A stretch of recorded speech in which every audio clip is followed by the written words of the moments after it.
Hello everyone, welcome to my YouTube channel Deep Success. आज हम बात करेंगे फ्रीडम मूवमेंट से जुड़े हुए कुछ इम्पॉर्टेंट मूवमेंट्स और यह किस वर्ष हुआ था। तो जितने भी क्वेश्चन हैं आप उसको देखिए और उसे पॉज करके सॉल्व करिए, उसके बाद आंसर दीजिए। तो शुरू करते हैं। पहला क्वेश्चन है, establishment of the Indian national Congress was. भारतीय राष्ट्रीय कांग्रेस की स्थापना कब हुई थी? इसका सही आंसर है ईयर 1885। भारतीय राष्ट्रीय कांग्रेस की स्थापना ब्रिटिश राज में 28 दिसंबर 1885 को हुई थी और इसके संस्थापक थे A.O. ह्यूम। 28 दिसंबर 1885 को भारतीय राष्ट्रीय कांग्रेस की स्थापना हुई। इसकी स्थापना करने वाले retired British civil service Allan Octavian Hume थे, यानी A.O. ह्यूम। और इनके साथ ही दादा भाई नौरोजी और दिनसा वाचा के साथ मिलकर भारतीय राष्ट्रीय कांग्रेस की स्थापना की गई। भारतीय राष्ट्रीय कांग्रेस के प्रथम व्योमेश चंद्र बनर्जी। नेक्स्ट क्वेश्चन है, बंग भंग आंदोलन यानी स्वदेशी आंदोलन कब हुआ था? पार्टीशन मूवमेंट कब हुआ था? इसका सही आंसर है 1905 को। इंडियन इंडिपेंडेंस हिस्ट्री में बंग भंग विरोधी आंदोलन का बहुत ही इम्पॉर्टेंट रोल रहा है। इसने न केवल बंगाल बल्कि पूरे भारत के देशभक्त नागरिकों को एकजुट होकर अंग्रेजों से जूझने पर मजबूर कर दिया। उन दिनों देश के मुस्लिम भी हिंदुओं के साथ मिलकर स्वतंत्रता के लिए संघर्ष कर रहे थे। ब्रिटिश गवर्नमेंट की डिवाइड एंड रूल पॉलिसी ने बंगाल का विभाजन किया। उस समय के गवर्नर जनरल लॉर्ड कर्जन ने 16 अक्टूबर 1905 का दिन बंगाल विभाजन के लिए डिसाइड किया था। लोगों ने विरोध किया। इस अक्टूबर 1905 को पूरे बंगाल में शोक पर्व के रूप में मनाया गया। इस दिन सब नागरिक एक दूसरे के हाथों पर राखी बांधी और पर आ गए, प्रभात फेरी निकाले, कीर्तन किए, वंदे मातरम के नारे लगाए गए। यह आंदोलन पूरे देश में कुछ वर्षों तक चलता रहा। आखिर में ब्रिटिश साम्राज्य जॉर्ज पंचम ने 11 दिसंबर 1912 को दिल्ली में दरबार कर यह आदेश कि इस आदेश को पुनः वापस लिया जाए और लॉर्ड कर्जन को वापस बुला लिया गया। उनके स्थान पर लॉर्ड हार्डिंग को भारत भेजा गया। इस प्रकार राखी के धागों से उत्पन्न एकता ने इस आंदोलन को सफल बना दिया।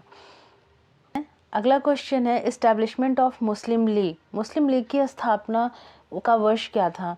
तो मुस्लिम लीग की स्थापना 1906 को की गई थी। ऑल इंडिया मुस्लिम लीग की स्थापना इतिहास 1905 के बंगाल विभाजन से जुड़ा हुआ है। लॉर्ड कर्जन ने सन 1903 ईस्वी में बंगाल विभाजन की घोषणा की थी और वह उस समय भारत के वायसराय थे। बंगाल विभाजन की घोषणा के बाद 1905 में बंगाल का विभाजन कर दिया गया। विभाजन ने एक सांप्रदायिक विभाजन पैदा कर दिया। 30 दिसंबर 1906 को ढाका के नवाब आगा खान और नवाब ख्वाजा सलीमुल्लाह के नेतृत्व में भारतीय मुसलमानों के अधिकारों की रक्षा के लिए मुस्लिम लीग का गठन किया गया। प्रारंभ में इसे अंग्रेजों का बहुत समर्थन मिला, लेकिन जब मुस्लिम लीग ने स्वशासन की नीति को अपनाने की बात कही तो उन्हें अंग्रेजों का समर्थन प्राप्त नहीं हुआ। नेक्स्ट क्वेश्चन है, the year of Congress split. किस वर्ष में कांग्रेस का बंटवारा हुआ? ये आंसर है आंसर सी 1907। 1907 में इंडियन नेशनल कांग्रेस का सेशन सूरत में हुआ और जिसमें एक्सट्रीमिस्ट और लिबरल इन दो दलों में कांग्रेस का बंटवारा हो गया और इसी को सूरत विभाजन कहते हैं। 1907 के अधिवेशन की अध्यक्षता रास बिहारी बोस ने की थी। नेक्स्ट क्वेश्चन है, होम रूल मूवमेंट किस वर्ष शुरू किया गया? तो इसका सही आंसर है 1916। 1916 और 1918 के बीच भारतीय स्वतंत्रता आंदोलन ने बाल गंगाधर तिलक और एनी बेसेंट के नेतृत्व में होम रूल आंदोलन के विकास और प्रसार को देखा गया। होम रूल आंदोलन का उद्देश्य कनाडा और ऑस्ट्रेलिया जैसे देशों की तर्ज पर ब्रिटिश साम्राज्य के तहत भारत के लिए होम रूल या डोमिनियन स्टेटस को प्राप्त करना था। यह आंदोलन 2 होम रूल लीगों के माध्यम से चलाया गया था। 2 होम रूल लीग से शुरू की गई। बाल गंगाधर तिलक ने अप्रैल 1916 में बेलगाम में इंडियन होम रूल लीग की शुरुआत की। एनी बेसेंट ने सितंबर 1916 में मद्रास में होम रूल लीग की शुरुआत की। उनका भारत में स्वशासन प्राप्त करने का सामान्य उद्देश्य था। दोनों लीगों के बीच एक अनौपचारिक समझ थी, जिसमें तिलक ने लीग महाराष्ट्र, बॉम्बे को छोड़कर कर्नाटक, बरार और मध्य प्रदेश प्रांतों में काम किया। बेसेंट की लीग ने देश के बाकी हिस्सों में काम किया। अगला क्वेश्चन देखते हैं, लखनऊ पैक्ट। लखनऊ पैक्ट कब हुआ? इसका सही आंसर है आंसर ए 1916। दिसंबर 1916 का कांग्रेस अधिवेशन लखनऊ में आयोजित किया गया था। इसकी अध्यक्षता नरमपंथी नेता अंबिका चरण मजूमदार ने की थी। एक्सट्रीमिस्ट का कांग्रेस में फिर से शामिल होना तथा लीग के साथ समझौता इस अधिवेशन की प्रमुख उपलब्धि थी। लखनऊ पैक्ट में 19 सूत्रीय ज्ञापन पत्र सौंपा गया, जिसके द्वारा सरकार के समक्ष कुछ मांगे रखी गईं। उसमें से कुछ मांगे थी भारत को जल्द से जल्द डोमिनियन स्टेटस प्रदान करना, केंद्रीय विधान परिषद, प्रांतीय विधान परिषद तथा गवर्नर जनरल की एग्जीक्यूटिव काउंसिल का विस्तार किया जाए तथा इन काउंसिल में निर्वाचित भारतीयों की संख्या में वृद्धि की जाए। विधान परिषदों के कार्यकाल की अवधि 5 वर्ष होनी चाहिए। यह भी मांग 19 सूत्रीय ज्ञापन पत्र में दिया गया था। नेक्स्ट क्वेश्चन है, मॉन्टेग्यू डिक्लेरेशन कब हुआ था? मॉन्टेग्यू डिक्लेरेशन का वर्ष था, इसका सही आंसर है 1917, 20 अगस्त 1917। मॉन्टेग्यू डिक्लेरेशन 20 अगस्त 1917 में की गई थी। लॉर्ड मॉन्टेग्यू ने ब्रिटिश संसद में यह घोषणा की कि ब्रिटिश सरकार का उद्देश्य भारत में उत्तरदायी शासन की व्यवस्था करना है। भारत सचिव लॉर्ड मॉन्टेग्यू द्वारा 20 अगस्त 1917 को ब्रिटेन की कॉमन सभा में एक प्रस्ताव पढ़ा गया, जिसमें भारत में प्रशासन की हर शाखा में भारतीयों को अधिक प्रतिनिधित्व दिए जाने की बात कही गई थी। इसे मॉन्टेग्यू डिक्लेरेशन कहा गया। मॉन्टेग्यू डिक्लेरेशन को उदारवादियों यानी लिबरल्स ने भारत के मैग्ना कार्टा की संज्ञा दी। नवंबर 1917 में मॉन्टेग्यू भारत आया और यहाँ उसने तत्कालीन वायसराय लॉर्ड चेम्सफोर्ड से व्यापक विचार विमर्श के बाद 1919 में मॉन्टेग्यू चेम्सफोर्ड रिपोर्ट को जारी किया। मॉन्टेग्यू घोषणा और मॉन्टेग्यू चेम्सफोर्ड रिपोर्ट के आधार पर निर्मित भारत सरकार अधिनियम 1919 को मॉन्टेग्यू ने संसद द्वारा निर्मित सरकार और भारत के जनप्रतिनिधियों के बीच सेतु की संज्ञा दी। वर्ष 1919 के भारत सरकार अधिनियम के नाम से प्रसिद्ध इस एक्ट से प्रांतों में द्वैध शासन की व्यवस्था की गई। नेक्स्ट क्वेश्चन है, रॉलेट एक्ट कब आया? तो इसका सही आंसर है रॉलेट एक्ट आया 1919 में। अगर हम रॉलेट एक्ट के बैकग्राउंड के बारे में बात करें तो जुलाई 1914 में जब प्रथम विश्व युद्ध शुरू हुआ था, तब इस युद्ध में ब्रिटेन ने भी बढ़ चढ़कर हिस्सा लिया था और अंग्रेज इस युद्ध में बहुत व्यस्त थे। अंग्रेजों के इस प्रथम विश्व युद्ध में व्यस्त होने के कारण वे भारत में चल रही क्रांतिकारी एक्टिविटीज़ को अच्छे से संभाल नहीं पा रही थी। इसलिए इन भारतीय क्रांतिकारी एक्टिविटीज़ को रोकने के लिए अंग्रेज़ों ने भारत में डिफेंस ऑफ इंडिया एक्ट 1915 को लागू किया।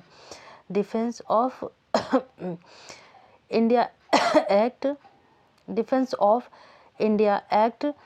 1915 को इन्होंने लागू किया। डिफेंस ऑफ इंडिया एक्ट 1915 एक तरह की इमरजेंसी क्रिमिनल लॉ था, जिसे अंग्रेजों ने प्रथम विश्व युद्ध के दौरान भारतीय क्रांतिकारी गतिविधियों पर नियंत्रण करने के लिए लागू किया था।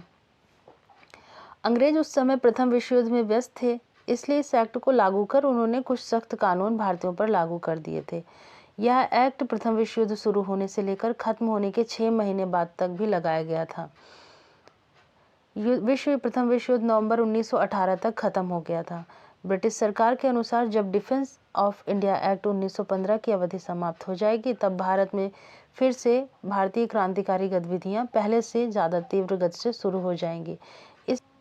इसलिए अंग्रेजों ने सर सिडनी रॉलेट की अध्यक्षता में एक कमेटी बनाई। इस कमेटी का उद्देश्य भारत में चल रही क्रांतिकारी गतिविधियों की जांच करना और पंजाब और बंगाल में अंग्रेजों को सबसे ज़्यादा शक था। इस कमेटी का एक उद्देश्य था कि वे भारतीय नेताओं और क्रांतिकारियों को जर्मन सरकार और रूसी बोल्शेविक के मध्य उनके संबंधों का पता लगाए। जब इस कमेटी ने ब्रिटिश सरकार को अपनी रिपोर्ट भेजी तो उस रिपोर्ट में भारतीय नेताओं और क्रांतिकारियों के जर्मन सरकार के साथ संबंध साबित कर दिए थे और साथ ही भारतीय क्रांतिकारी गतिविधियों को रोकने के लिए डिफेंस ऑफ इंडिया एक्ट 1915 की अवधि को अनिश्चित काल तक के लिए बढ़ाने का सुझाव भी दिया था। डिफेंस ऑफ इंडिया एक्ट 1915 को अनिश्चित काल के लिए बढ़ाए जाने के को हम रॉलेट एक्ट के नाम से जानते हैं और क्योंकि इसका सुझाव सर सिडनी रॉलेट की कमेटी द्वारा दिया गया थे इसलिए इसका नाम रॉलेट एक्ट रखा गया और इस एक्ट को 8 मार्च 1919 को ब्रिटिश सरकार द्वारा लागू कर दिया गया। रॉलेट एक्ट का आधिकारिक नाम है एनार्किकल रिवोल्यूशनरी क्राइम्स एक्ट 1919 था। रॉलेट एक्ट को लॉर्ड चेम्सफोर्ड के समय लागू किया गया था और इस एक्ट का उद्देश्य भारत में अंग्रेजों के खिलाफ होने वाले कॉन्स्पिरेसीज को शुरू होने से पहले ही खत्म कर देना। अगला क्वेश्चन है जलियांवाला बाग मैसेकर कब हुआ था? इसका सही आंसर है आंसर बी 1919। पंजाब के अमृतसर में जलियांवाला बाग नाम की एक जगह है। 13 अप्रैल 1919 को इस जगह पर अंग्रेजों ने कई भारतीयों पर गोली बरसाई। दरअसल उस दिन जलियांवाला बाग में अंग्रेजों की दमनकारी नीति रॉलेट एक्ट और सत्यपाल व सैफुद्दीन की गिरफ्तारी के खिलाफ एक सभा का आयोजन किया गया था और उस दिन शहर में कर्फ्यू लगा हुआ था, लेकिन कर्फ्यू के बीच हजारों लोग सभा में शामिल होने पहुंचे थे। जब ब्रिटिश हुकूमत ने जलियांवाला बाग पर इतने लोगों की भीड़ देखी तो वे बौखला गए। उनको लगा कहीं भारतीय 1857 की क्रांति को दोबारा दोहराने की ताक में तो नहीं। ऐसी नौबत आने से पहले ही वे भारतीयों की आवाज़ को कुचलना चाहते थे। तब ब्रिगेडियर जनरल रेजिनॉल्ड डायर वहां पहुंच गए और इस दौरान वहां 5000 लोग मौजूद थे। वहीं जनरल डायर ने अपने 90 ब्रिटिश सैनिकों के साथ बाग को घेर लिया। उन्होंने वहां मौजूद लोगों को चेतावनी दिए बिना ही गोलियां चलानी शुरू कर दी थी, जिसमें कि हज़ारों लोगों की जान गई और इसे ही हम जलियांवाला बाग मैसेकर कहते हैं। नेक्स्ट क्वेश्चन है खिलाफत मूवमेंट कब हुआ था? इसका सही आंसर है 1919। खिलाफत मूवमेंट 1919 को हुआ था। प्रथम विश्व युद्ध के बाद खिलाफत आंदोलन की शुरुआत हुई। असहयोग भारत यानी नॉन कोऑपरेशन मूवमेंट और खिलाफत आंदोलन प्रथम विश्व युद्ध की समाप्ति के पश्चात भारत में भारतीयों द्वारा अंग्रेजों के खिलाफ अनेक आंदोलन किए थे, जिसमें से 1919 से 1922 तक दो महत्वपूर्ण आंदोलन खिलाफत आंदोलन एवं असहयोग आंदोलन चलाए गए थे। खिलाफत आंदोलन का मुख्य कारण प्रथम विश्व युद्ध में तुर्की की हार थी। प्रथम विश्व युद्ध के पश्चात तुर्की के प्रति ब्रिटिश शासन के रवैये से संपूर्ण विश्व में मुसलमान आक्रोशित हो उठे थे। प्रथम विश्व युद्ध में तुर्की ने ब्रिटेन के विरुद्ध जर्मनी एवं ऑस्ट्रिया का साथ दिया था, जिसके कारण ब्रिटेन ने तुर्की के प्रति कठोर रवैया अपनाया। तुर्की के साथ सेवर्स की संधि तुर्की के ऑटोमन साम्राज्य का विभाजन कर खलीफा के पद को हटा दिया था। मुसलमानों ने सेवर्स संधि की कठोर शर्तों को स्वयं के अपमान के तौर पर लिया। संपूर्ण आंदोलन मुस्लिम विश्वास पर आधारित था कि खलीफा यानी तुर्की का सुल्तान पूरे विश्व के मुसलमानों का धार्मिक प्रधान था। अंग्रेजों के इस कदम से विश्व भर के मुसलमानों, खासतौर से सुन्नी में तीव्र आक्रोश व्याप्त हो गया, जिसके विरोध में वर्ष 1919 में अली बंधुओं मोहम्मद अली और शौकत अली और मौलाना आज़ाद, हकीम अजमल खान और हसरत मोहानी के नेतृत्व में खिलाफत कमेटी का गठन किया गया। इसके साथ ही साथ वर्ष 1919 में दिल्ली में अखिल भारतीय सम्मेलन आयोजित किया गया। इसमें अंग्रेजी वस्तुओं के बहिष्कार की मांग की गई। नेक्स्ट क्वेश्चन है Hunter committees report published in year. Hunter committee की रिपोर्ट किस वर्ष प्रकाशित हुई? इसका सही आंसर है 1920 में। हंटर कमेटी की स्थापना ब्रिटिश सरकार द्वारा 1 अक्टूबर 1919 को की गई थी। लॉर्ड हंटर को इस समिति का अध्यक्ष नियुक्त किया गया। देश में जलियांवाला बाग के हत्याकांड को लेकर उग्र प्रदर्शन हुए। जिसे विवश होकर अंग्रेज सरकार ने घटना की जांच करने के लिए हंटर कमेटी की स्थापना की। कमेटी के मेंबर में 8 सदस्य थे, जिसमें से 5 अंग्रेज, Lord Hunter, Justice Sir George Rankin, WF Rice, Major General Sir George Barrow और सर थॉमस स्मिथ थे। 3 भारतीय सदस्य जिसमें चिमन सीतलवड़, साहबजादा सुल्तान अहमद और जगत नारायण थे। भारतीय राष्ट्रीय कांग्रेस ने इस नृशंस घटना की जांच के लिए मदन मोहन मालवीय के नेतृत्व में एक आयोग गठित किया था। हंटर कमेटी की रिपोर्ट मार्च 1920 में प्रस्तुत की गई। 31 दिसंबर 1920 को नागपुर अधिवेशन हुआ, जिसका प्रमुख कार्यक्रम असहयोग का कार्यक्रम था। भारतीय राष्ट्रीय कांग्रेस ने दिसंबर 1920 में आयोजित अपने नागपुर अधिवेशन में असहयोग आंदोलन को मजबूत करने का प्रयास किया। नागपुर अधिवेशन में कुछ मुख्य प्रस्तावों को अपनाया गया, जिसमें असहयोग कार्यक्रम का समर्थन करना था। संवैधानिक साधनों के माध्यम से स्वशासन की प्राप्ति को अपना लक्ष्य बनाने के बजाय कांग्रेस ने शांतिपूर्ण वैध तरीकों से स्वराज की प्राप्ति का फैसला लिया और इस प्रकार खुद को एक गैर संवैधानिक जन संघर्ष के लिए प्रतिबद्ध किया। इसे कांग्रेस का नेतृत्व करने के लिए 15 सदस्यों की एक कांग्रेस कार्य समिति की स्थापना की गई, वर्किंग कमेटी की।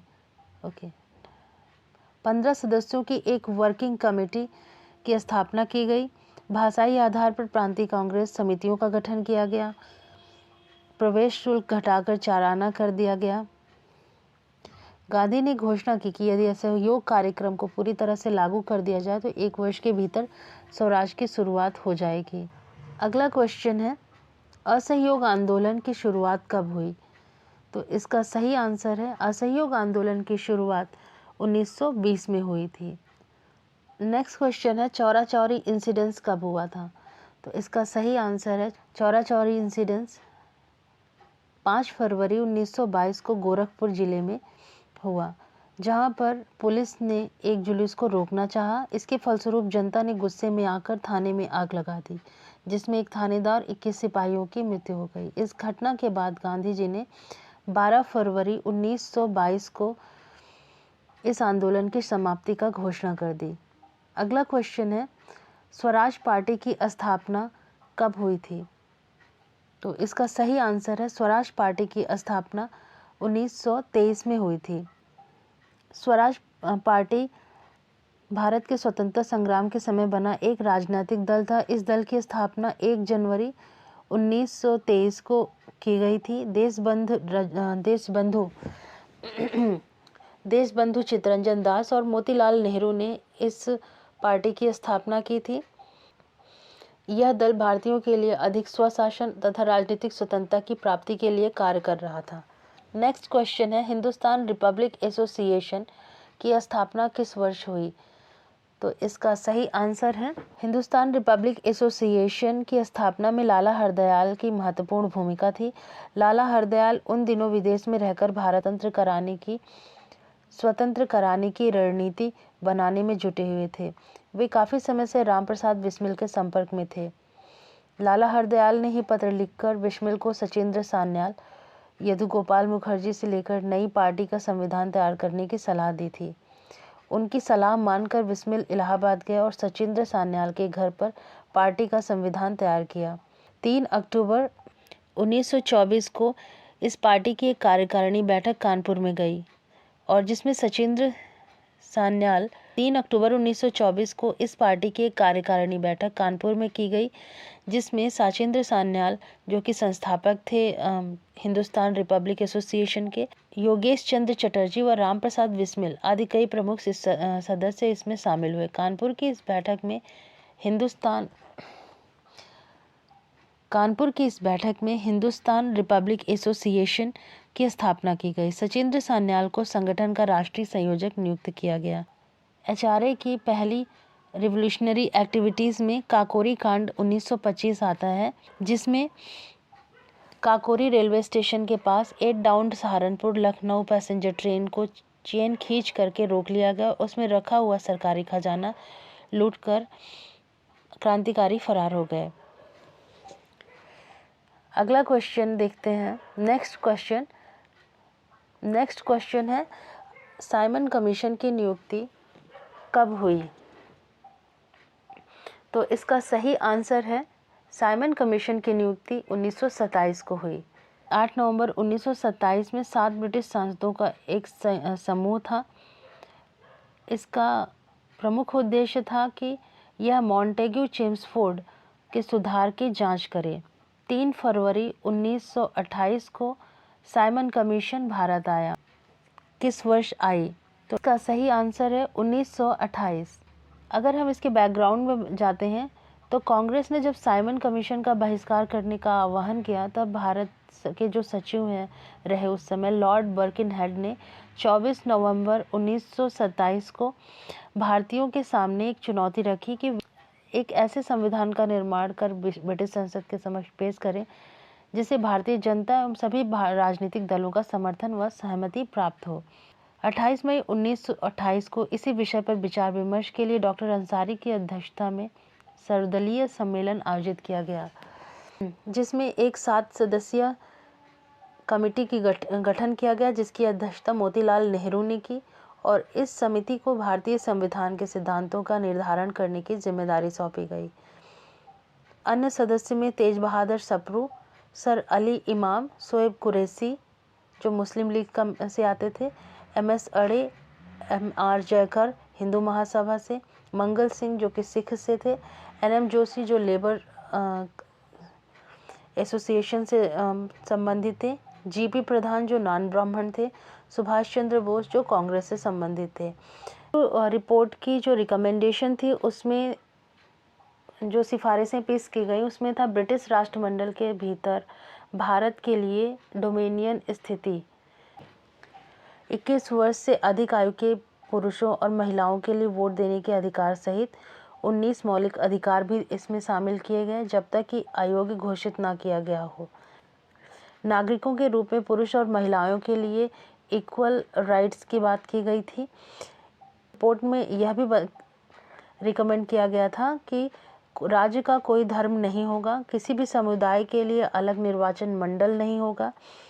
इसने अल्पसंख्यक सीटों के आरक्षण का प्रावधान किया था।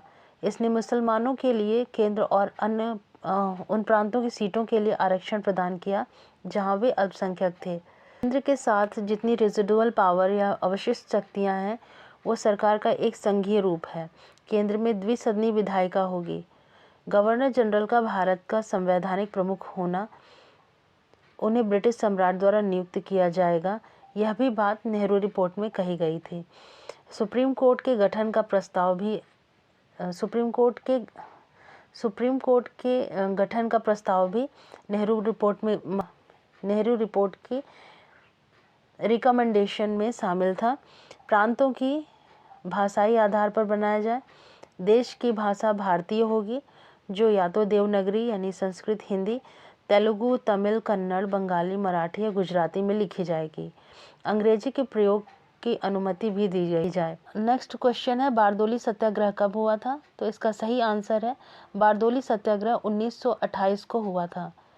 बारदोली सत्याग्रह 1928 में गुजरात में हुआ। यह प्रमुख किसान आंदोलन था जिसका नेतृत्व वल्लभ भाई पटेल ने किया और उस समय प्रांतीय सरकार ने किसानों के लगान में 22% की वृद्धि कर दी थी। सरदार वल्लभ भाई पटेल ने इस लगान वृद्धि का जमकर विरोध किया। सरकार ने इस सत्याग्रह आंदोलन को कुचलने के लिए कठोर कदम उठाए पर अंततः विवश होकर उसे किसानों की मांगों को मानना पड़ा। एक न्यायिक अधिकारी बूमफील्ड और एक राजस्व अधिकारी मैक्सवेल ने संपूर्ण मामले की जांच की और 22% लगान को गलत ठहराते हुए इसे घटाकर 6.03% कर दिया। नेक्स्ट क्वेश्चन है लाहौर कॉन्स्पिरेसी केस किस वर्ष हुआ? तो इसका सही आंसर है लाहौर कॉन्स्पिरेसी केस 1929 में हुआ था। 1928 में जब साइमन कमीशन भारत आया तो जगह जगह इसका विरोध हुआ। साइमन वापस जाओ के नारे लगे। अक्टूबर 1928 को जब साइमन लाहौर पहुंचा तो उनके विरोध के दौरान लाला लाजपत राय घायल हो गए, जिससे उनकी 1928 में मृत्यु हो गई। नवंबर 1928 में इनकी मृत्यु हुई। उनकी मृत्यु से क्रांतिकारी का खून खौल उठा। उन्होंने अंग्रेज अधिकारी सैंडर्स की हत्या कर दी और इस हत्या में भगत सिंह, चंद्रशेखर आजाद, राजगुरु ने इस हत्या को अंजाम दिया था। इस हत्याकांड से क्रांतिकारी बच निकले, परंतु इस कारण आम जनता को परेशान किया गया। अतः निर्दोष जनता की सहायता करने के लिए 2 सदस्यों को अपराध कर गिरफ्तार करने के लिए भेजने का निर्णय किया गया, जिसमें भगत सिंह और बटुकेश्वर दत्त को चुना गया। इन्होंने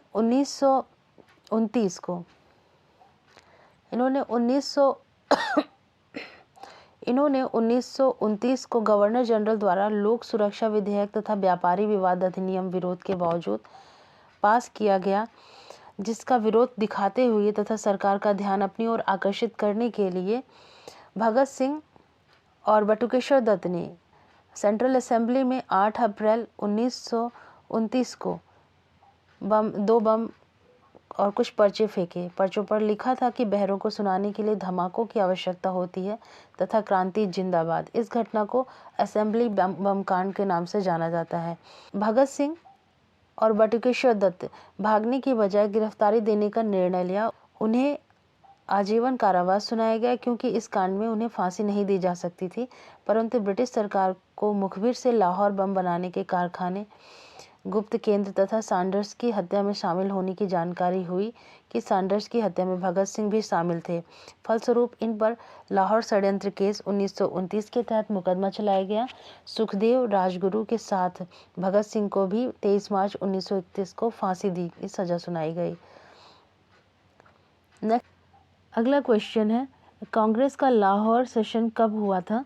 तो कांग्रेस का लाहौर सेशन हुआ था 31 दिसंबर 1929 को। 31 दिसंबर 1929 को भारतीय राष्ट्रीय कांग्रेस का वार्षिक अधिवेशन पंजाब प्रांत की राजधानी लाहौर में हुआ। इस ऐतिहासिक अधिवेशन में कांग्रेस के पूर्ण स्वराज का घोषणा पत्र तैयार किया गया और पूर्ण स्वराज को कांग्रेस का मुख्य लक्ष्य घोषित किया गया। जवाहरलाल नेहरू ने इस लाहौर अधिवेशन में पास किए गए प्रमुख मांगे, जैसे कि गोलमेज सम्मेलन का बहिष्कार किया जाएगा, पूर्ण स्वराज को कांग्रेस ने अपना मुख्य लक्ष्य घोषित किया, करों का भुगतान नहीं करना जैसे कार्यक्रम शामिल थे, सभी कांग्रेस सदस्यों को भविष्य में काउंसिल के चुनाव में भाग न लेना, 26 जनवरी 1930 का दिन पूरे राष्ट्र में प्रथम स्वतंत्रता दिवस के रूप में मनाए जाने का निश्चय किया गया।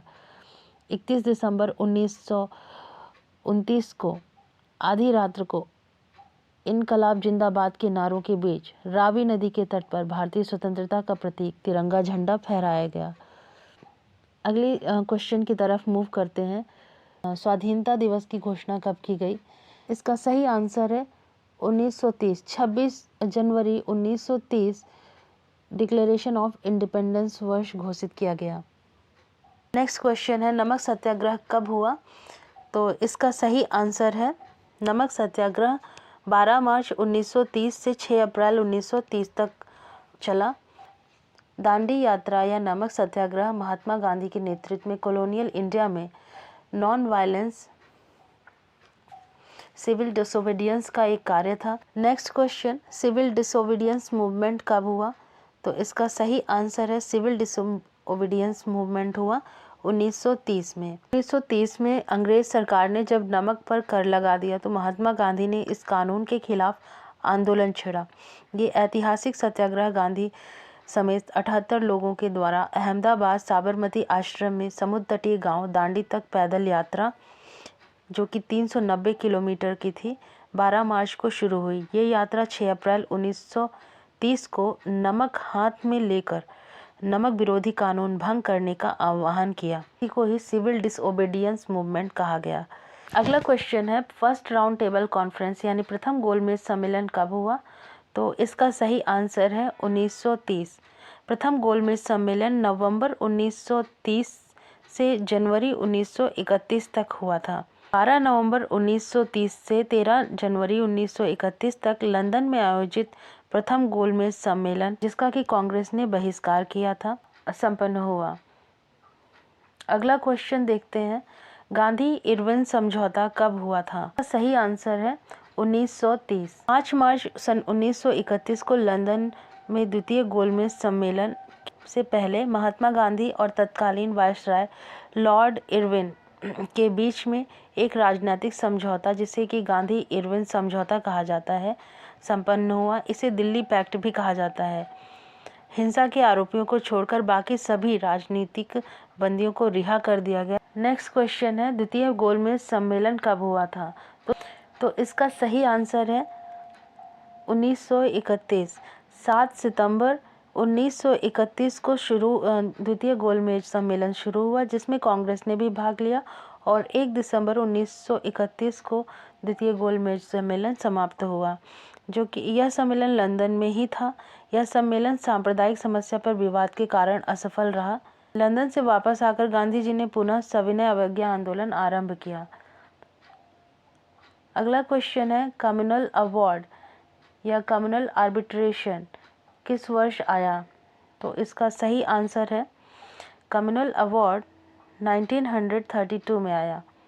ब्रिटिश प्रधानमंत्री रैमजे मैकडोनाल्ड ने द्वितीय गोलमेज सम्मेलन में हुए विचार विमर्श के फलस्वरूप 16 अगस्त 1932 को कम्युनल अवार्ड की घोषणा की, और इस निर्णय में दलितों को भी मुस्लिम, सिख आदि की तरह पृथक निर्वाचन मंडल प्रदान किया गया। दलित वर्ग को 2 जगह वोट देने का अधिकार मिला, एक सामान्य निर्वाचन क्षेत्र में और दूसरा विशेष निर्वाचन क्षेत्र में, जो दलित वर्ग के लिए आरक्षित था। दलित प्रतिनिधि को चुनने में गैर दलित वर्ग अर्थात सामान्य वर्ग की कोई भूमिका नहीं रही। गांधी जी द्वारा इस सिद्धांत का विरोध किया गया, लेकिन उन्होंने मुस्लिम या सिखों के लिए समान प्रावधानों पर कोई आपत्ति नहीं जताई। कम्युनल अवार्ड के कुछ प्रोविज़न थे, जिसमें मुसलमान, सिख, यूरोपीय, आंग्ल भारतीय, ईसाई तथा स्त्रियों को भी सेपरेट इलेक्टोरेट प्रदान किया गया। प्रांतीय विधानमंडल में सांप्रदायिक आधार पर स्थानों का वितरण किया गया। सभी प्रांतों को विभिन्न संप्रदायों के निर्वाचन क्षेत्रों में विभाजित कर दिया गया। विशेष निर्वाचन क्षेत्रों में दलित जाति के मतदाताओं के लिए दोहरी व्यवस्था की गई। अगले क्वेश्चन की तरफ मूव करते हैं, पूना पैक्ट कब हुआ था? तो इसका सही आंसर है पूना पैक्ट 1932 में हुआ था। कम्युनल अवार्ड के बाद महात्मा गांधी ने आमरण अनशन प्रारंभ किया। मदन मोहन मालवीय, पुरुषोत्तम दास, डॉक्टर राजेंद्र प्रसाद, राजगोपालाचारी, तेज बहादुर सप्रू, घनश्याम दास बिड़ला, इन सभी नेताओं के प्रयास से 24 सितंबर 1932 को महात्मा गांधी और एक समझौता हस्ताक्षर हुआ। इस समझौते के इतिहास को पूना पैक्ट के नाम से जाना जाता है। इस समझौते के बाद गांधी जी ने अपना आमरण अनशन समाप्त कर दिया। पूना समझौते के जो प्रमुख बिंदु थे वे इस तरह हैं।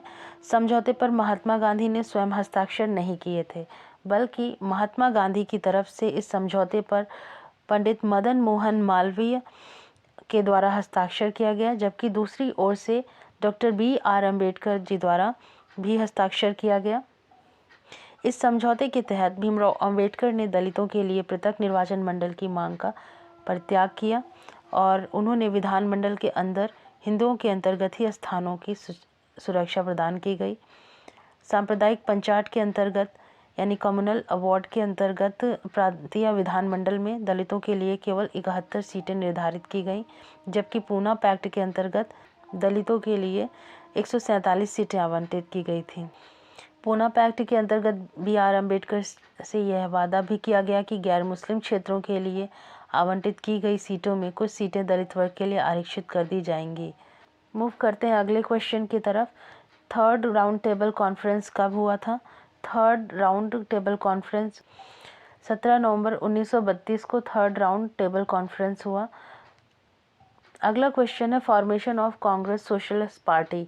कांग्रेस सोशलिस्ट पार्टी की स्थापना कब की गई थी? कांग्रेस सोशलिस्ट पार्टी की स्थापना 1934 में कांग्रेस के सदस्यों द्वारा की गई थी।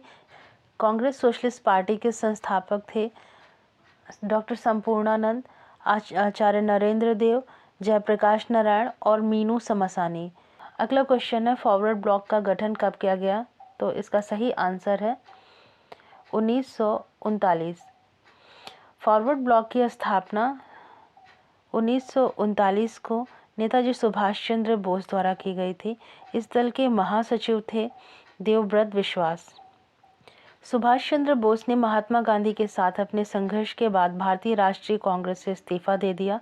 कोलकाता में एक रैली में फॉरवर्ड ब्लॉक की स्थापना के सार्वजनिक रूप से घोषणा की गई। नेताजी ने घोषणा की कि जो लोग पार्टी में शामिल हो रहे हैं उन्हें अपनी अंगुलियों से खून से पार्टी के फॉर्म पर हस्ताक्षर करना होगा। बोस ने राष्ट्रपति पद ग्रहण किया और MS कैवसीर उपाध्यक्ष बने। नेक्स्ट क्वेश्चन है, मुक्ति दिवस कब मनाया गया? इसका सही आंसर है 1939 को। मुस्लिम लीग ने 22 दिसंबर 1939 को मुक्ति दिवस मनाया, जब कांग्रेस पार्टी के सदस्य ने, जो केंद्र और प्रांतीय सरकारों का हिस्सा थे, ने भारतीयों से विधिवत परामर्श किए बिना भारत को द्वितीय विश्व युद्ध में एक पार्टी बनाने के वायसराय के फैसलों का विरोध करते हुए बड़े पैमाने पर इस्तीफा दे दिया। तब मुस्लिम लीग ने 22 दिसंबर को मुक्ति दिवस मनाया। अगला क्वेश्चन है, पाकिस्तान की मांग कब की गई? तो इसका सही आंसर है 1940। मोहम्मद अली जिन्ना ने मुस्लिम लीग के लाहौर अधिवेशन में 1940 में पाकिस्तान की मांग रखी थी। वैसे 1940 में भले ही बहुतों को ये केवल राजनीतिक खामख्याली लगा हो, लेकिन 7 साल बाद 1947 में देश के 2 टुकड़े हुए और मुस्लिम लीग के नेता मोहम्मद अली जिन्ना पाकिस्तान के जन्मदाता कहलाए। पाकिस्तान नाम रखने का विचार चौधरी रहमत अली ने जनवरी 1933 में प्रकाशित एक पर्चे में रखा था। देश के तौर पर पाकिस्तान का प्रयोग पहली बार इसी पर्चे में हुआ था।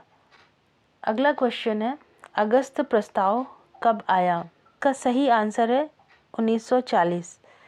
प्रोविंशियल कैबिनेट मिनिस्ट्री ने त्यागपत्र दिया और इसके बाद भी कांग्रेस ने ब्रिटिश सरकार की ओर दोस्ती का हाथ बढ़ाया और केंद्र में एक राष्ट्रीय सरकार की स्थापना की मांग की, जो अंग्रेजों के ने इस मांग की अवहेलना कर दी और भारतीयों की मांग की जगह लॉर्ड लिलिथिगो ने 8 अगस्त 1940 को एक प्रस्ताव रखा, जो अगस्त प्रस्ताव के नाम से जाना जाता है, जिसके प्रोविज़न में मुख्य बिंदु थे भारत के लिए डोमिनियन स्टेट मुख्य लक्ष्य है, भारतीयों को सम्मिलित कर युद्ध सलाहकार परिषद की स्थापना, वायसराय की कार्यकारिणी परिषद का विस्तार, युद्ध के पश्चात संविधान सभा का गठन किया जाएगा, जिसमें मुख्यतः भारतीय अपनी सामाजिक, इकोनॉमिकल और पॉलिटिकल धारणाओं के अनुरूप संविधान के निर्माण की रूपरेखा सुनिश्चित करेंगे।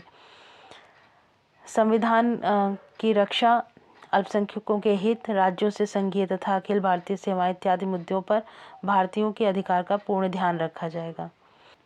इस प्रस्ताव द्वारा द्वितीय विश्व युद्ध में भारतीयों का समर्थन प्राप्त करने की कोशिश की जा रही थी और उसके द्वारा भारतीयों में सांप्रदायिकता का जहर घोला जा रहा था, क्योंकि इसमें अल्पसंख्यकों को यह आश्वस्त किया गया कि सरकार ऐसी किसी संस्था को शासन नहीं सौंपेगी जिसके विरुद्ध सशक्त मत हो। इसका सही आंसर है सी 1942। द्वितीय विश्व युद्ध चल रहा था। ऐसी स्थिति में भारतीयों का समर्थन प्राप्त करने के लिए मार्च 1942 में सर स्टैफोर्ड क्रिप्स की अध्यक्षता में एक मिशन भारत भेजा गया। यह मिशन भारतीय राज्य व्यवस्था में कुछ संवैधानिक सुधार करने के लिए प्रस्ताव लेकर भारत आया। इसके अध्यक्ष थे स्टैफोर्ड क्रिप्स। इसी के कारण इस मिशन को क्रिप्स मिशन के नाम से जाना जाता है। 1939 से 1945 के बीच द्वितीय विश्व युद्ध लड़ा गया था और इस दौरान भारत पर ब्रिटेन के शासन था और ब्रिटेन दक्षिण पूर्व एशिया में पराजित हो रहा था। इसके अलावा भारत पर जापान के आक्रमण का खतरा निरंतर बढ़ रहा था। दूसरे विश्व युद्ध के दौरान अमेरिका, रूस, चीन जैसे मित्र देशों द्वारा ब्रिटेन पर निरंतर यह दबाव बनाया जा रहा था कि वो जल्द से जल्द भारत का सहयोग प्राप्त करे। भारतीय राष्ट्रवादियों का मत था कि यदि ये युद्ध के उपरांत भारतीयों को पूर्ण स्वतंत्रता प्रदान की जाए तो वे मित्र राष्ट्रों को समर्थन प्रदान करेंगे। ऐसी स्थिति में ब्रिटेन के लिए आवश्यक था कि भारतीयों की मांग पर विचार करने के लिए जल्द ही जल्द कोई कदम उठाया जाए और भारत का सहयोग प्राप्त किया जाए। मिशन के प्रमुख प्रावधान थे कि युद्ध के बाद भारत को डोमिनियन स्टेटस प्रदान किया जाएगा, भारत किसी भी घरेलू या बाहरी सत्ता के अधीन नहीं रहेगा, भारत अपनी इच्छा के अनुसार ब्रिटिश राष्ट्रमंडल से संबंध विच्छेद भी कर सकेगा, युद्ध के उपरांत प्रभुत्व या स्थिति वाला भारतीय संघ स्थापित किया जाएगा। युद्ध के बाद एक संविधान निर्मात्री सभा गठित की जाएगी। क्रिप्स मिशन पर कांग्रेस की आपत्ति थी, क्योंकि क्रिप्स मिशन के अंतर्गत पूर्ण स्वतंत्रता के स्थान पर डोमिनियन स्टेटस प्रदान करने का विचार किया गया था। इसलिए भारतीय राष्ट्रीय कांग्रेस ने क्रिप्स मिशन को अस्वीकार कर दिया। इसके अलावा भारतीय संघ में शामिल न होने वाले राज्यों को पृथक संविधान बनाने का अधिकार, जो कि मिशन क्रिप्स में दिया गया था, उसका भी विरोध कांग्रेस ने किया। इस गांधी ने तो क्रिप्स मिशन को एक आउटडेटेड चेक कह दिया। इस तरह से क्रिप्स मिशन भारत में फेल रहा। अगला क्वेश्चन देखते हैं, भारत छोड़ो प्रस्ताव कब आया? तो इसका सही आंसर है 1942 में। 8 अगस्त 1942 को महात्मा गांधी ने ब्रिटिश शासन को समाप्त करने का आह्वान किया और मुंबई में अखिल भारतीय कांग्रेस कमेटी के सत्र में भारत छोड़ो आंदोलन शुरू किया। गांधी जी ने ग्वालियर टैंक मैदान में अपने भाषण में करो या मरो का आह्वान किया, जिसे अब अगस्त क्रांति मैदान के नाम से जाना जाता है।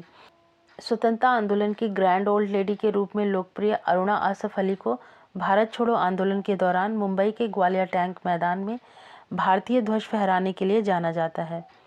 भारत छोड़ो आंदोलन का नारा एक समाजवादी और ट्रेड यूनियनवादी यूसुफ मेहराली द्वारा गढ़ा गया था। मेहराली ने साइमन गो बैक का नारा भी बनाया था। अगला क्वेश्चन है, शिमला कॉन्फ्रेंस किस वर्ष हुआ था? तो इसका सही आंसर है आंसर सी 1945। शिमला सम्मेलन 25 जून 1945 को हुआ था और यह शिमला में होने वाला एक सर्वदलीय सम्मेलन था, जिसमें कुल 22 प्रतिनिधियों ने हिस्सा लिया था। इस सम्मेलन में भाग लेने वाले प्रमुख नेता थे जवाहरलाल नेहरू, मोहम्मद अली जिन्ना, इस्माइल खां, सरदार वल्लभ भाई पटेल, अबुल कलाम आज़ाद, खान अब्दुल गफ्फार खान, तारा सिंह आदि। 1945 ईस्वी से पूर्व घटनाक्रम तेजी से बदल रहा था। अक्टूबर 1943 में लॉर्ड लिनिथगो की जगह लॉर्ड बेवेल भारत के नए वायसराय बने। जैसा कि आप जानते हैं कि 1945 में द्वितीय विश्व युद्ध खत्म हो चुका था। इंग्लैंड में नए चुनाव होने वाले थे। इंग्लैंड में लेबर पार्टी का प्रभाव बढ़ रहा था। चर्चिल, जो स्वयं कंजर्वेटिव पार्टी के थे, लेबर पार्टी के इस बढ़ते हुए प्रभाव को देखकर भारत में फिर से संवैधानिक सुधारों का नाटक करने का फिराक में थे। चर्चिल ने मार्च 1945 में विचार विमर्श के लिए वेबल को लंदन बुलाया। चर्चिल ने डिस्कशन करके लॉर्ड वेबल भारत पहुंचे। जून 1945 में वेबल ने संवैधानिक सुधारों की रूपरेखा प्रस्तुत की। इस योजना पर विचार करने के लिए 25 जून 1945 को भारतीय प्रतिनिधियों की एक सम्मेलन शिमला में बुलाया गया और इस सम्मेलन में भाग लेने के लिए सभी राजनीतिक बंदियों को रिहा किया गया। गांधी जी पर से नज़रबंदी हटाई गई, जो कि 1942 के भारत छोड़ो आंदोलन से लगी हुई थी। 25 जून 1945 को शिमला में वेबल की अध्यक्षता में सम्मेलन शुरू हुआ, जिसमें कांग्रेस और मुस्लिम लीग के अलावा सिख, दलित वर्ग और केंद्रीय विधानसभा के यूरोपियन दल के रिप्रेजेंटेटिव्स को आमंत्रित किया गया। और इस प्रपोजल में सांप्रदायिक समस्याओं का निराकरण किया जाए, हाई कास्ट और मुस्लिम को बराबर प्रतिनिधित्व दिया जाए, हिंदू और सिखों को प्रतिनिधित्व दिया जाए, नई परिषद वायसराय और प्रधान सेनापति के अलावा सभी भारतीय सदस्य रखे जाएं, सभी विभाग भारतीयों को सौंपे जाएं, रक्षा विभाग को छोड़कर।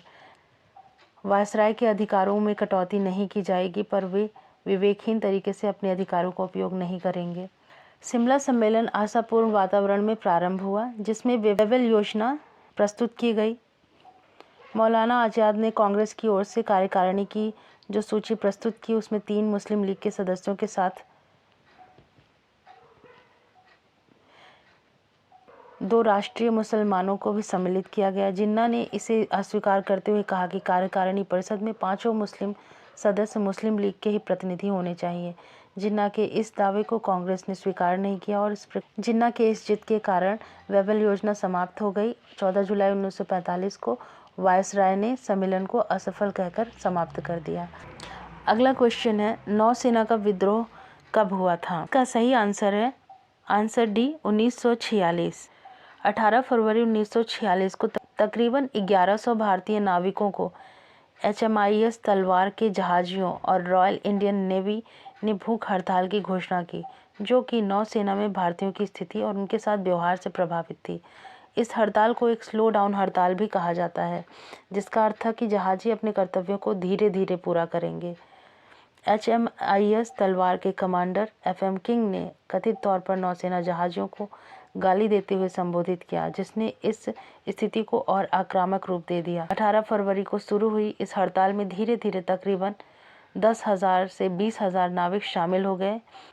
इस हड़ताल की तत्काल मांग बेहतर भोजन और काम करने की स्थिति भर थी, लेकिन इस आंदोलन को ब्रिटिश शासन ने स्वतंत्रता की व्यापक मांग में परिवर्तित होने में ज़्यादा वक्त नहीं लगा और देखते ही देखते इसने व्यापक रूप धारण कर लिया। जल्द ही प्रदर्शनकारी नाविक नेताजी सुभाष चंद्र बोस की इंडियन नेशनल आर्मी के सभी राजनीतिक कैदियों को रिहाई कमांडर FM किंग द्वारा दुर्व्यवहार और अपमानजनक भाषा का उपयोग करने के चलते कार्यवाही RIN के कर्मचारियों के वेतन एवं भत्ते को उनके समकक्ष अंग्रेज कर्मचारियों के सममूल्य रखने, अधिकारियों द्वारा अधीनस्थ के साथ बेहतर व्यवहार करने जैसे मुद्दों की मांग करने लगे। अगला क्वेश्चन है, प्रधानमंत्री इटली की घोषणा कब हुई थी? Prime minister Italy's announcement was, इसका सही आंसर है 1947। 20 फरवरी 1947 को ब्रिटिश प्रधानमंत्री क्लेमेंट एटली ने भारत को आज़ादी देने का ऐलान किया था। एटली ने अपने ऐलान में कहा था कि 30 जून 1948 से पहले भारत को आज़ाद कर दिया जाएगा। 3 जून 1947 को तय किया गया कि 15 अगस्त 1947 को भारत को आज़ादी दे दी जाएगी। अगला क्वेश्चन है, कैबिनेट मिशन का आगमन कब हुआ था?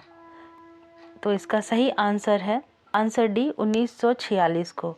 मार्च 1946 में अलेक्जेंडर और भारत सचिव लॉर्ड पैंथिक लॉरेंस, जो कि कैबिनेट मिशन के सदस्य थे, 3 सदस्यीय कमेटी वाली कैबिनेट मिशन भारत आया।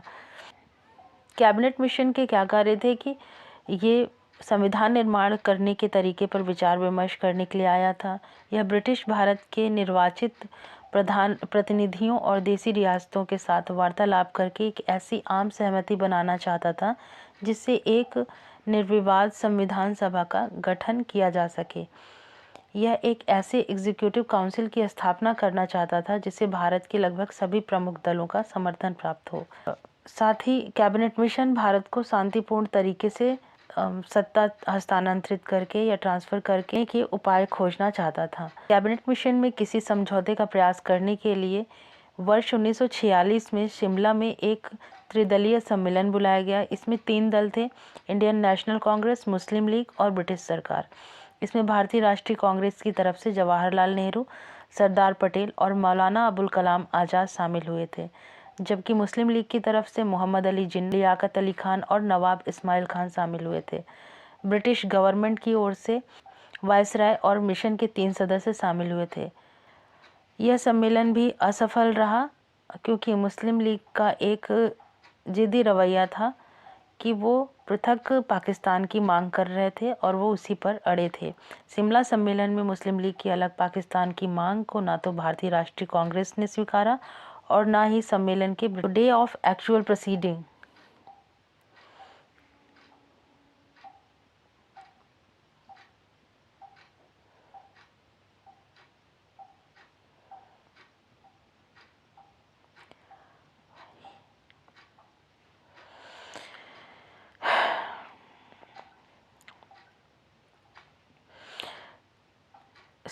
कांग्रेस ने 16 अगस्त 1946 इस ब्रिटिश सदस्यों ने स्वीकारा। अगला क्वेश्चन है, प्रत्यक्ष कार्यवाही दिवस किस दिन मनाई गई? तो इसका सही आंसर है 1946। मुस्लिम लीग ने 16 अगस्त 1946 को प्रत्यक्ष कार्यवाही दिवस के रूप में मनाया। इसका उद्देश्य हिंदू मुस्लिम दंगे उत्पन्न करके यह सिद्ध करना था कि हिंदू और मुस्लिम समुदाय एक साथ नहीं रह सकते। अंतरिम सरकार की स्थापना कब की गई थी? तो इसका सही आंसर है आंसर डी 1946 को। 24 अगस्त 1946 को अंतरिम राष्ट्रीय सरकार के गठन की घोषणा की गई और 2 सितंबर 1946 को अंतरिम सरकार बनाया गया। इसमें मुस्लिम लीग के सदस्य शामिल नहीं थे, हालांकि उनके शामिल होने के लिए विकल्प खुला रखा गया था।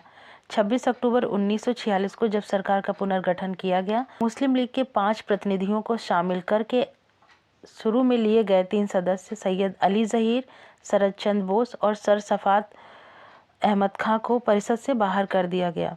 अंतरिम सरकार में शामिल होने के बावजूद भी मुस्लिम लीग ने संविधान सभा में शामिल होने से इनकार कर दिया। मुस्लिम लीग की अनुपस्थिति में 11 दिसंबर 1946 को डॉक्टर राजेंद्र प्रसाद की अध्यक्षता में संविधान सभा का गठन किया गया।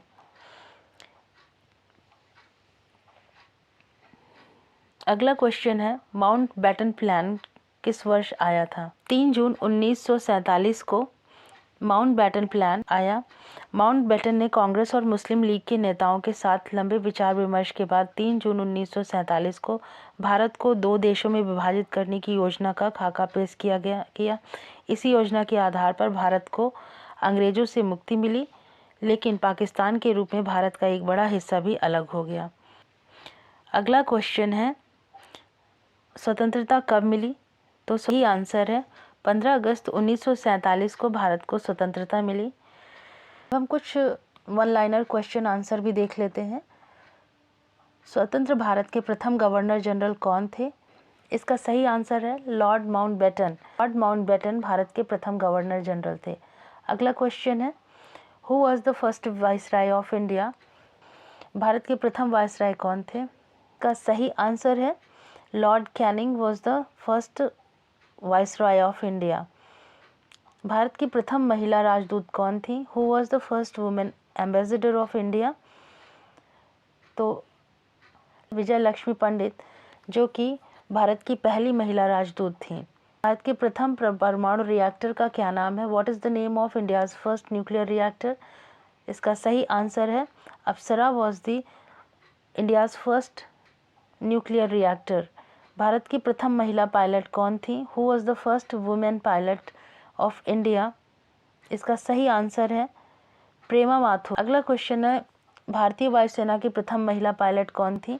भारतीय वायुसेना की प्रथम महिला पायलट, first women pilot of Indian air force was Harita Kaur Deol. अगला क्वेश्चन है, आंसर है निर्मलजीत सेंखो। निर्मलजीत सेंखो was the first officer of Indian air force who got the Param Vir Chakra. अगला क्वेश्चन है, भारत की प्रथम महिला लोकसभा अध्यक्ष कौन थी? तो इसका सही आंसर है मीरा कुमार। भारत के प्रथम साम्यवादी लोकसभा अध्यक्ष कौन थे? Who was the first communist Lok Sabha speaker of India? तो इसका सही आंसर है सोमनाथ चटर्जी। भारत के पहले मुख्य चुनाव आयुक्त कौन थे? Who was the first chief election commissioner of India? The answer is Sukumar Sen. अगला क्वेश्चन है, भारत के पहले गृह मंत्री कौन थे? Who was the first home minister of India? तो इसका सही आंसर है सरदार वल्लभ भाई पटेल।